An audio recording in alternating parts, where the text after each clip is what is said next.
Bonjour à tous, nous voici au salon nautique de Düsseldorf, le Boot 2025, pour nous parler du yacht contrôleur et des nouveautés yacht contrôleur à venir.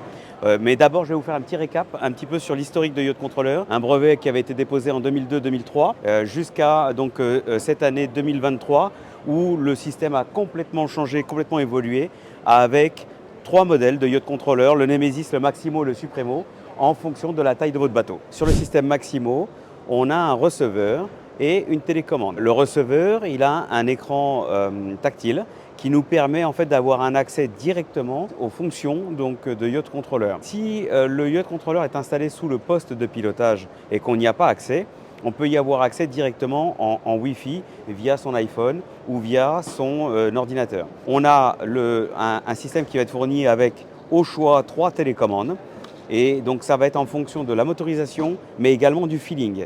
Je vais vous expliquer les différences qu'il y a entre ces 2 télécommandes. Celle-ci, c'est la télécommande historique, celle qui a existé depuis 2009 avec le système Evo.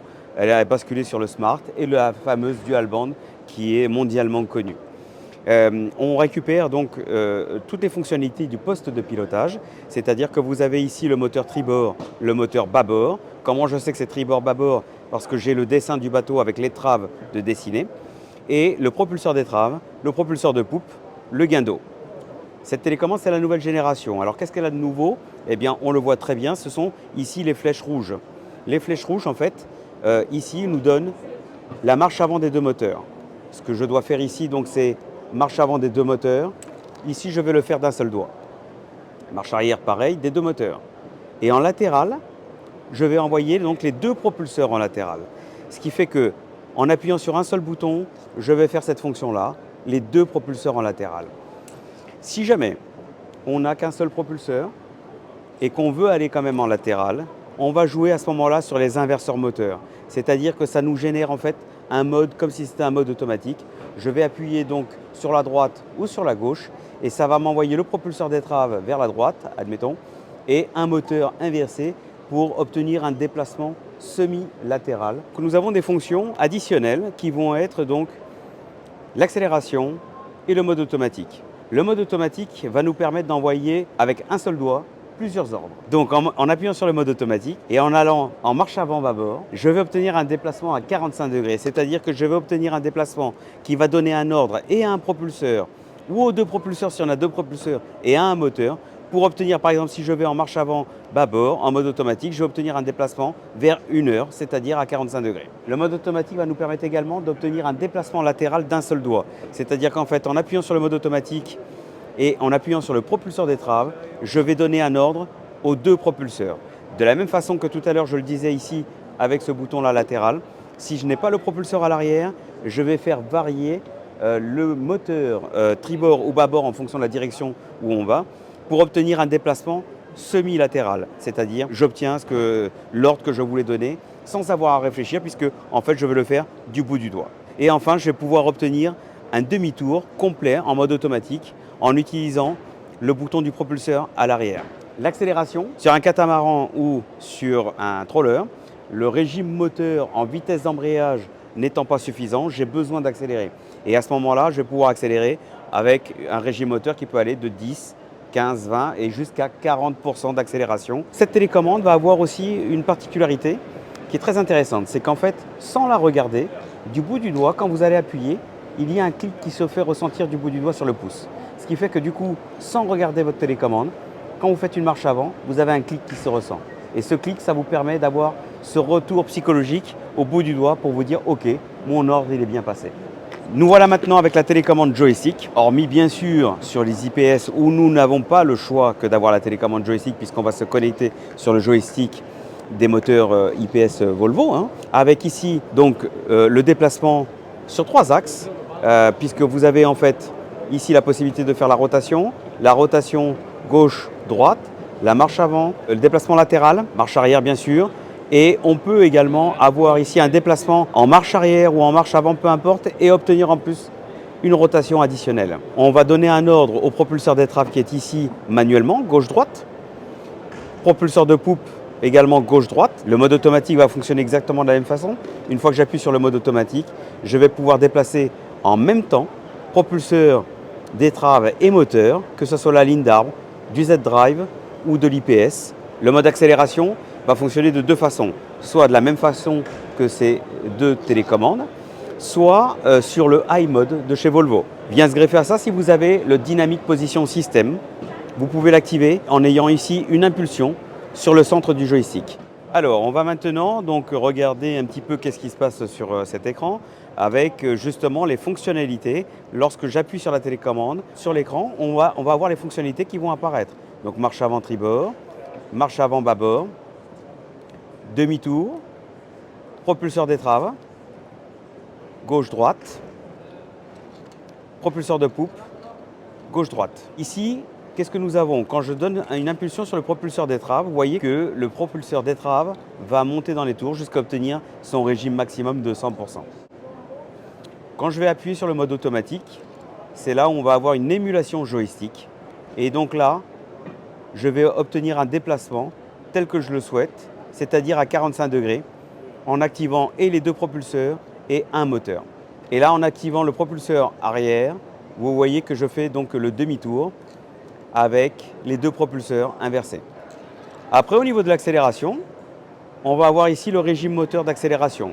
C'est-à-dire que je vais appuyer une fois et je vais pouvoir obtenir un régime moteur de 10% du régime moteur RPM en accélération. Je vais l'obtenir en 2 secondes, c'est-à-dire qu'il va me falloir 2 secondes pour obtenir 10% d'accélération, pour pas que ça fasse du one-shot comme si j'accélérais d'un seul coup sur les manettes. Ici, j'ai une LED verte qui m'indique que le mode accélération est activé sur la première étape. Lorsque je vais appuyer, je vais avoir un deuxième régime d'accélération. Ici, j'ai 20% d'accélération pendant 5 secondes. C'est-à-dire que pour obtenir un régime moteur de 20% additionnel en RPM, il va me falloir maintenir le bouton en marche avant pendant 5 secondes. Et vous voyez que vous avez ici le régime moteur qui est en train d'accélérer avec 20% d'accélération. Lorsque j'appuie une troisième fois, j'ai 30% d'accélération. Même principe. Et je peux ainsi avoir jusqu'à 5 régimes moteurs et aller jusqu'à 40% d'accélération. Nous voilà maintenant avec la deuxième télécommande, TK pour son nom. Et je vais vous montrer un petit peu les fonctionnalités comme on l'a vu tout à l'heure avec la télécommande TL. Quelles sont les différences? Donc ici, si j'appuie en latéral, vous voyez que j'ai les deux propulseurs qui partent en même temps. Donc, par rapport à tout à l'heure où je devais donc envoyer sur la gauche ou sur la droite, là, d'un seul, en fait, j'ai les deux propulseurs qui partent. Si j'appuie en marche avant, j'ai les deux moteurs qui partent ici. Et sinon, bien sûr, marche avant tribord, marche arrière tribord, bâbord, arrière, bâbord. Propulseur de poupe vers la droite, propulseur d'étrave vers la droite, vers la gauche, vers la gauche. Donc les fonctionnalités sont exactement les mêmes. Ensuite, en mode automatique, toujours émulation joystick. C'est là que je vais avoir donc la marche avant avec 45 degrés. En appuyant sur le propulseur de poupe en mode automatique, je vais obtenir un demi-tour. Je vais inverser les deux propulseurs. Et donc ici, en mode automatique, en fait, quand j'appuie sur le mode automatique, j'ai l'émulation donc joystick qui apparaît ici. En appuyant sur le propulseur d'étrave, je vais inverser donc les moteurs. Lorsque je vais appuyer sur le propulseur de poupe, je vais inverser et les moteurs et les propulseurs. Donc on a bel et bien une émulation joystick qui nous permet d'avoir une rotation rapide. Et donc là maintenant, on va commencer avec la télécommande donc, joystick qui fonctionne de la même façon qu'on a vu tout à l'heure. C'est-à-dire que là, vous avez le propulseur d'étrave, gauche-droite, propulseur d'étrave gauche-droite, le demi-tour, où on va inverser donc les deux moteurs. Et en mode automatique, le demi-tour où je vais inverser les deux moteurs et les deux propulseurs. Marche avant des deux moteurs, marche arrière des deux moteurs et latéral avec les deux propulseurs. Et le demi-tour en mode automatique qui va inverser les deux moteurs et les deux propulseurs. Si je me mets en mode automatique à 45 degrés, pareil, je vais actionner les deux propulseurs et un moteur. Si je n'ai pas de propulseur arrière, je vais faire varier l'intensité de un moteur pour obtenir le déplacement. Et le mode accélération qui va fonctionner exactement de la même façon avec la programmation qu'on aura établie. Lorsque vous avez la télécommande donc connectée au yacht contrôleur, vous avez ici des LED qui apparaissent et que la télécommande fonctionne et qu'il y a une émission et une réception qui se fait sur les deux fréquences. C'est-à-dire qu'ici, nous avons la première fréquence que vous voyez ici, la 433.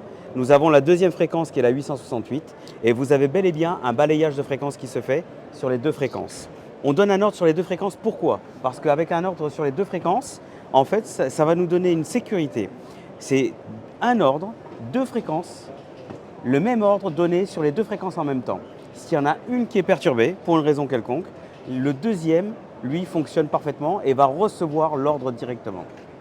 Maintenant, on va s'éloigner donc du poste de réception, c'est-à-dire en fait ici donc du poste de pilotage avec le boîtier Maximo. On va s'éloigner et vous allez voir qu'est-ce qui va se passer ici.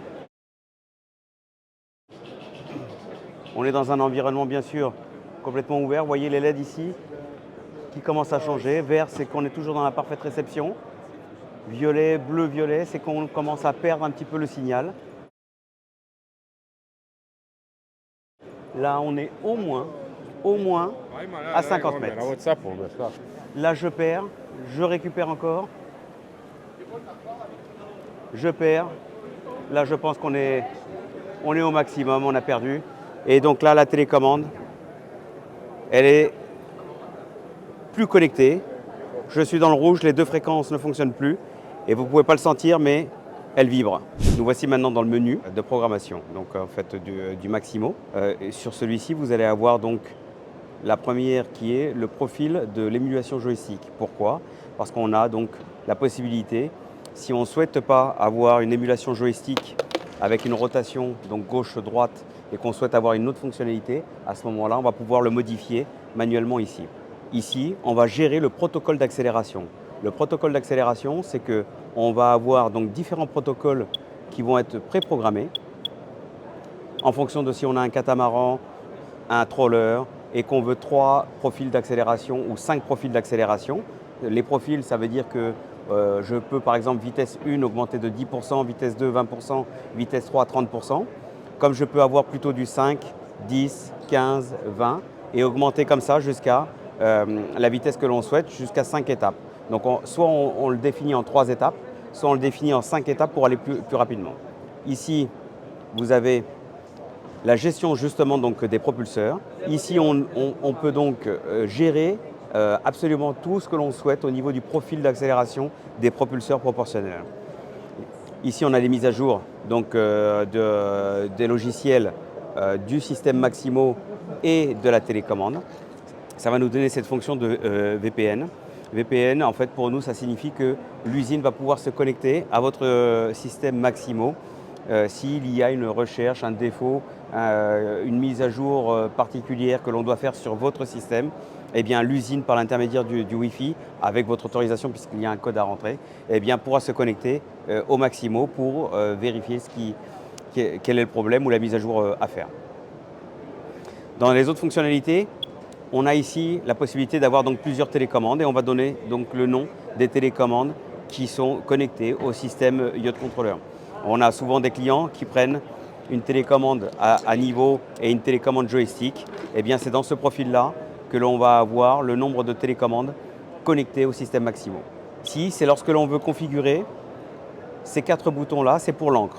Donc ici, on a le premier bouton, c'est pour l'encre, montée, descente. Et ce deuxième ici, on n'a pas donc de fonctionnalité à attribuer. Si on veut attribuer ces 4 boutons avec une autre fonction, ça peut être les winches, ça peut être une grue, ça peut être n'importe quoi que l'on voudrait commander avec la télécommande. En appuyant ici sur l'encre, on va déconnecter l'encre et on va utiliser ces 4 fonctions que l'on aura configurées ici.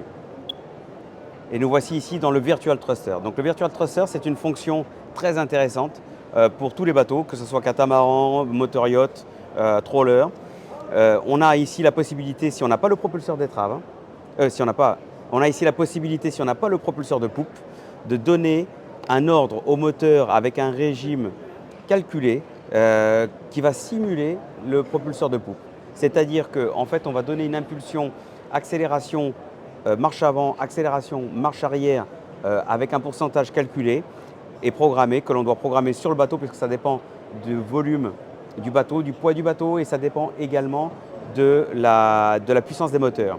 Et une fois qu'on a ça et qu'on va donner une impulsion ici sur le propulseur de poupe gauche-droite, en fait ça va donner un ordre aux deux moteurs de façon régulée et que ça nous donne une simulation qu'on a un propulseur, ça va nous donner une simulation que nous avons un propulseur de poupe. On va pouvoir déplacer l'arrière du bateau un peu vers la gauche, vers la droite, comme si on avait un propulseur, grâce à cette fonction de propulseur virtuel. C'est valable également sur le propulseur d'étrave. Et donc on peut simuler un propulseur d'étrave et un propulseur de poupe. De la même façon, au niveau des propulseurs, on va donner la puissance que l'on souhaite pour avoir le déplacement donc latéral, longside. Au niveau de cette page, on va pouvoir programmer, lorsque je suis en déplacement latéral, quelle est la puissance que je vais donner au propulseur d'étrave, quelle est la puissance que je vais donner au propulseur de poupe, puisqu'en fonction du poids du bateau et de la puissance des propulseurs, pour obtenir un déplacement latéral, il faut rééquilibrer. Là, c'est lorsque l'on souhaite ajouter une option, donc une option qui n'aura pas été choisie initialement et que l'on souhaite upgrader ultérieurement. On peut l'acheter à distance avec un numéro de code. Nous voici maintenant avec la dernière avancée du système Yacht Controller, qui est le DPS. C'est le Dynamic Position System. Il positionne donc le bateau, vous voyez, par rapport à sa position GPS, et vous voyez ici quels sont les ordres. C'est une simulation bien sûr, mais vous voyez ici quels sont les ordres qui sont donnés donc au moteur et au propulseur pour obtenir ce déplacement, pour obtenir cette position. Le DPS est un système qui arrive disponible sur le système Maximo et Supremo à partir donc du printemps. Nous voici maintenant devant le système Supremo. Donc le système Supremo, il est pour les bateaux initialement donc, de plus de 80 pieds. On peut aller jusqu'à 150 pieds avec ce système de Yacht Controller pour la raison suivante, c'est qu'en fait il est fourni avec une antenne extérieure. De ce fait, vous allez avoir donc un rayonnement d'action, un champ d'action beaucoup plus important. On a ici donc un processeur le plus puissant qu'il puisse y avoir chez Yacht Controller. On a un scanner qui va balayer une centaine de fréquences à la seconde pour aller chercher donc les 2 fréquences les plus propres et les plus disponibles. On va pouvoir ajouter la grue pour l'annexe, on va pouvoir ajouter la fonctionnalité des winches, on va pouvoir rajouter éventuellement l'ouverture de la passerelle. Enfin, tout est possible. Il suffit en fait de savoir ce que l'on souhaite installer et ajouter sur la télécommande Yacht Controller. Le Supremo permet cela. Demain, vous changez de bateau, on va pouvoir prendre le système, l'installer dans votre prochain bateau, changer les cartes électroniques. Si aujourd'hui on avait du Volvo et que demain on a du Caterpillar, du MAN, eh bien on va changer la carte électronique, l'interface, et vous pourrez toujours donc partir avec votre système Maximo ou Supremo sur votre prochain bateau. Ça veut dire quoi? Ça veut dire que si vous avez dans l'objectif de changer de bateau et que vous envisagez donc une taille de bateau de plus en plus grande, il est peut-être préférable d'entrée de jeu de partir sur un système Supremo ou Maximo si vous pensez ne jamais dépasser les 80-85 pieds. Mais si vous envisagez un jour de dépasser les 80 pieds, eh bien le Supremo sera vous suivre tout au long de votre carrière yachting. J'espère avoir répondu à toutes vos questions. Bien sûr, si vous avez la moindre interrogation additionnelle, n'hésitez pas à nous contacter. Le moindre projet, n'hésitez pas à nous contacter. yachtcontroller.fr, on est à votre disposition. On est sur Fréjus. On a un réseau d'installateurs partout en France, y compris dans les dom-toms. Et on est à votre entière disposition. Sachez aussi qu'à ce jour, nous avons quasiment 30 000 bateaux d'équipés sur la planète, et ce depuis plus de 20 ans. Donc le Yacht Controller, le système le plus fiable et le plus agréable pour les plaisanciers qui l'utilisent au quotidien. Une fois que vous y avez goûté, vous ne saurez pas revenir en arrière.